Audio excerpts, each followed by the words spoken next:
নমস্কার, কলিস কিচেনে সবাইকে স্বাগত জানাচ্ছি। আজ কাঁচা আম কাঁচা লঙ্কা দিয়ে একটা আচার বানাচ্ছি। ভিনিগার ছাড়াই আচারটা 7-10 দিন রেখে খাওয়া যায়, কোনো অসুবিধে হয় না, নষ্টও হবে না। নিয়েছি একটা কাঁচা আম আর বেশ কিছু পরিমাণে নিয়েছি কাঁচা লঙ্কা। কাঁচা লঙ্কাগুলো কুচিয়ে নিয়েছি, আমটাকেও ছোটো ছোটো করে কেটে নিয়েছি। এটা যখনই আচার খেতে ইচ্ছা করবে সাথে সাথে বানিয়ে নেওয়া যায়। এবার একটা চপারের মধ্যে কুচিয়ে রাখা আম নিয়ে নিচ্ছি।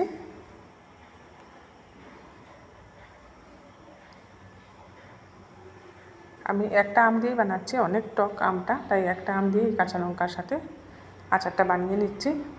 কুচিয়ে রাখা কাঁচা লঙ্কাও দিয়ে দিলাম আমের সাথে।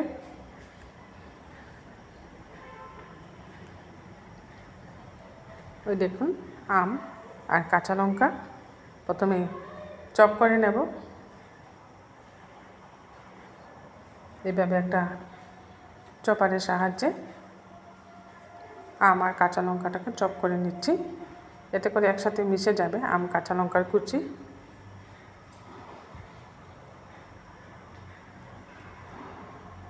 এটা হয়ে গেছে।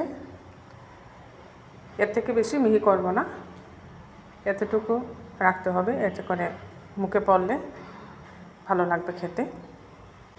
আচারে দেওয়ার জন্য একটা মশলা বানিয়ে নিচ্ছি। প্রথমেই তাওয়ার মধ্যে দিয়ে দিয়েছি 1 চামচ মৌরি, সামান্য মেথি, 1/2 চামচের মতো ধনে, সবগুলা গোটা গোটা দিয়েছি। এগুলাকে হালকা ভেজে নিচ্ছি। ভেজে নেওয়ার পর এখন দিয়ে দিচ্ছি শস্য। সাদা শস্য দিয়েছি আমি, শস্যটা একটু বেশি দিয়েছি, সব মশলা থেকে শস্যটা একটু বেশি লাগবে। শস্যটাকেও হালকা ভেজে নিচ্ছি। এই ভাজা মশলাটা দিলে আচারের গন্ধটা খুব সুন্দর হয়। এগুলা যখন একটু কালার চেঞ্জ হয়ে আসবে সব মশলার, তখনই বুঝতে হবে এগুলো ভাজা ভাজা হয়ে গেছে। এগুলো ভাজা হয়ে গেছে, এখন নামিয়ে নিচ্ছি। নামিয়ে একটু ঠান্ডা করে এগুলাকে আমি ক্র্যাশ করে নিচ্ছি। একদম মিহিভাবে পাউডার বানাবো না, ক্র্যাশ করে নেব।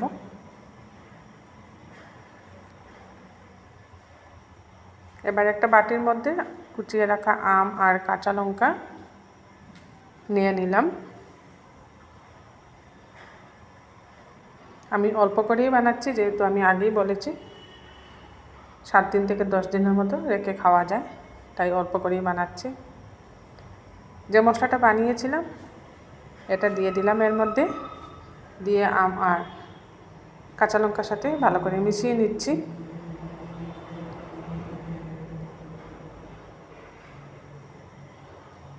আম আর কাঁচা লঙ্কার সাথে মশলাটা ভালো করে মিশিয়ে নেওয়ার পর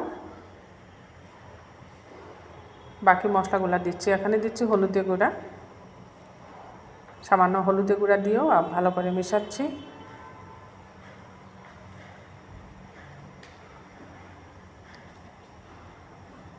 ওইদিকে তেল গরম করতে বসিয়ে দিয়েছি, সরষের তেল। তেলটা গরম হয়ে যাওয়ার পর দিয়ে দিয়েছি মেথি আর কালো জিরে। আর আচারের কালারের জন্য এখানে বড় চামচের 1 চামচ কাশ্মীরি লাল লঙ্কার গুঁড়া তেলের মধ্যে দিয়ে খুব ভালো করে মিশিয়ে নিচ্ছি। আর দিয়ে দিয়েছি 1/2 চামচের মতো হিং। গ্যাসের হিটটা আমি বন্ধ করে দিয়েছি। গরম অবস্থায় কাশ্মীরি লাল লঙ্কার গুঁড়াটা দিলে পুড়ে যাবে। ভিনিগার না দিয়ে হিং দিয়েছি এই আচারের মধ্যে। এবার উপর থেকে সব মশলা দিয়ে যে তেলটা বানিয়েছিলাম তেলটা উপর থেকে দিয়ে দিচ্ছি। এই তেলটা দিয়ে খুব ভালো করে মিশিয়ে নিচ্ছি আম আর কাঁচা লঙ্কাটা। এবার দিয়ে দিতে হবে পরিমাণ মতো লবণ। লবণটা কিন্তু আমি আগে দেই নাই, আচারের শেষ পর্যায়ে লবণটা দিবেন। লবণটা দিয়ে ভালো করে মিশিয়ে নিয়েছি। দেখুন খুব সুন্দর হয়েছে দেখতে, আর সব মশলাগুলো খুব সুন্দর লেগে গেছে আম আর কাঁচা লঙ্কার সাথে।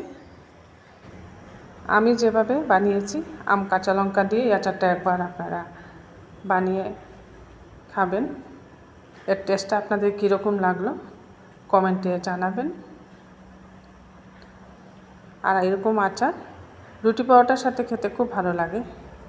পরোটার সাথে তো অবশ্যই আচার লাগে, আর কখনো নিরামিষ দিনের ভাতের সাথেও আচারটা খেতে বেশ ভালো লাগে।